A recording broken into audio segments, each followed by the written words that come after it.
To a greater or lesser degree, we are all products of our environment. What we do, what we think, and how we feel is very largely determined by our past experience.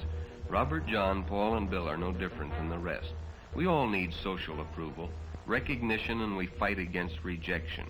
In every waking hour of our lives, we are faced with decisions. The moment of decision is the span taken while we are making up our mind. During that period, we weigh the factors involved.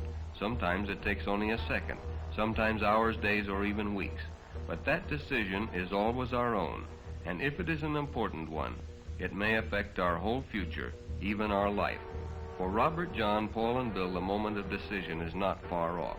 Temptation is waiting in the form of a sleek bronze convertible. It's already caught your attention, hasn't it, boys? The desire to be mobile, to move swiftly, is part of being young. Speed is a dimension best understood by youth. Up to now, the desire is only a projection of your imagination. But in a moment, Paul will notice something that will change all that. Now the opportunity is there. All you have to do is climb in and drive off. Now you're each faced with a decision, one that could change your life. Each of you, because of your background, will bring a predisposition that will color your decision.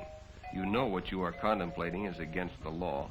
It's not a childish prank or a misdemeanor, it's a felony. Grand theft auto. So this is a gamble, a big gamble, the biggest you may ever make. For each of you, the decision will be colored by many things. For John, it will be his need for recognition. You'll assume the role of leader, won't you, John? You continually force yourself to compete, to win. These are good qualities when channeled correctly. But what you are now considering is far from a worthwhile project. But your need for recognition may overweigh your common sense as it has in the past.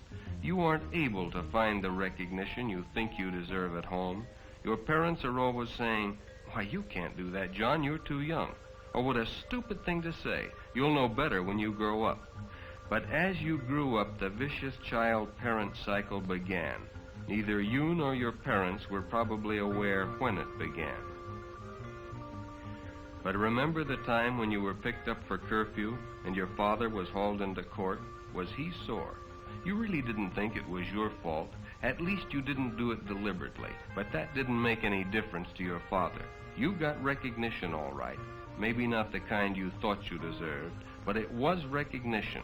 And you found that by getting into trouble, you were a factor to be considered. And consciously or subconsciously, you got into more and more trouble. Then you found that by taking chances, you got the approval of your group. The bigger the chance, the more approval. You became the leader, and the group looked up to you because you had heart, as they called it.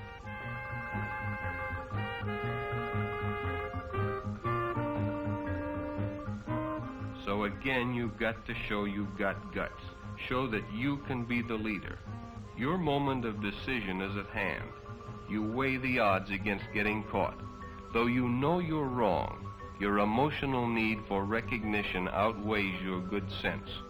Another chance to prove yourself. You make up your mind. Come on, Paul, let's go. So now, Paul, it's up to you. Your moment of decision has arrived.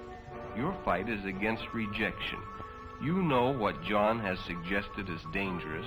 The chances of being caught are great. Your folks would be furious if they knew you were even contemplating such an action.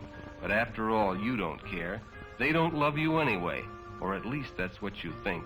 They're always on your back about something. They don't like the way you keep your room. Your hair is too long.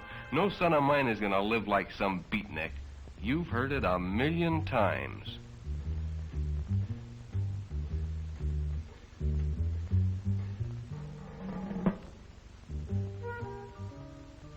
When did it all start? Who knows? Maybe it was when Jerry was a baby and you tried to help.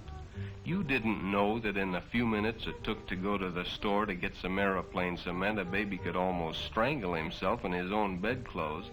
Well, he didn't die, so what was all the fuss about? Your mother frantic, your father yelling? You didn't stop to think your parents had been scared half to death. You were angry. You wanted to strike back. It all seemed so unfair.